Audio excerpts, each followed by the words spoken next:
සුබවන් සුපිරිකෑම YouTube channel එකට මගේ යාළුවන් හැමෝම අදත් ආදරයෙන් පිළිගන්නවා. අපේ ගෙදරට විශේෂ කෙනෙක් එනකොට මේ විදිහට නූල්ලස් එකක් හදාගන්නේ කොහොමද කියලා අපි අද බලමු.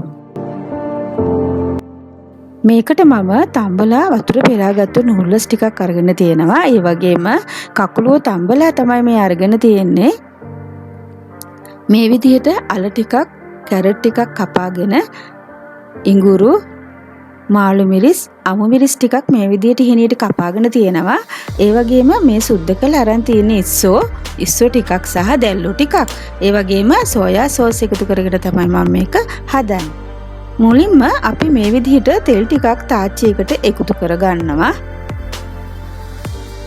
ඊට පස්සේ මේකට අපි ඉඟුරු මේ විදිහට එකතු කරගෙන ඉඟුරු සුදුරුහුණු ටික එකතු කරගෙන මේක හොඳට රත් වෙන්න බැද ගන්න ඕන.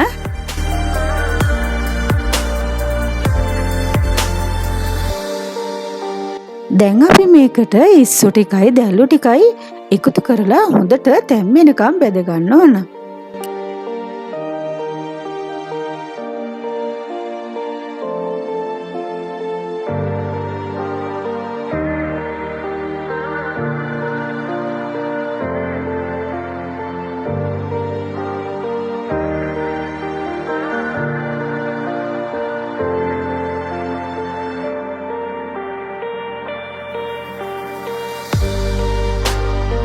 දැන් අපි මේකට අවශ්‍ය ප්‍රමාණයට ලුණු එකතු කරනවා. ගම්මිරිස් කහ කුඩු එකතු කරගෙන කෑලි මිරිස් ටිකකුත් මේ විදිහට එකතු කරගෙන අපි මේක හොඳට මික්ස් කරගන්න ඕන.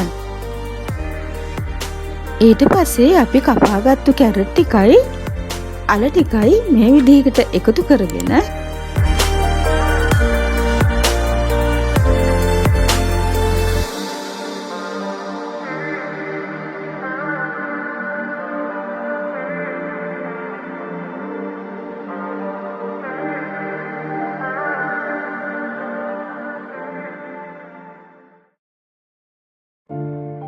දැන් අපි මේකට තම්බාගත්තු කකුලු ටික මේ විදිහට එකතු කරගමු.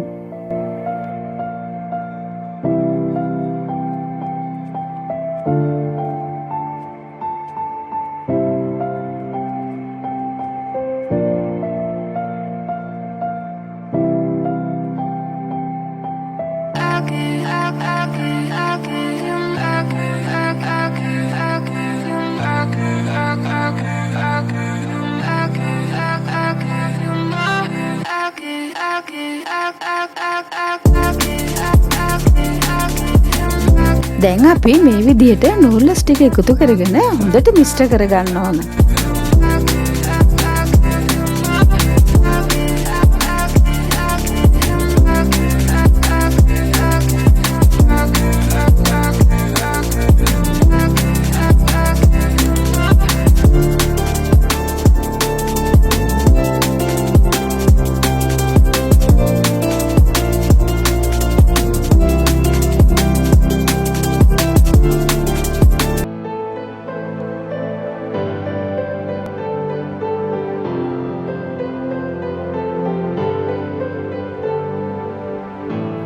ඔන්න අපි මේ විදිහට නූල්ලස් එකක් හැදුවා. හරිම රසයි. ඔයාලත් හදලා බලන්න. හදලා බලලා අපිට කියන්න. ඕගොල්ලන් හැමෝටම සුබ දවසක්.